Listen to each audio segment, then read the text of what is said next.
Welcome. In this video, we'll guide you through the step-by-step process of setting up and logging into the Wells Fargo mobile app. Before we start, let's check the compatibility requirements for downloading the app.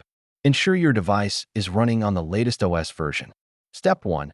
Head to your device's App Store or Google Play and search for the Wells Fargo mobile app. After locating the app, tap Install to download it onto your device. Once installed, find the app icon and launch it for the first time. Welcome to the Wells Fargo experience. You can either create a new account or log in with your existing credentials. Let's select the option that fits you.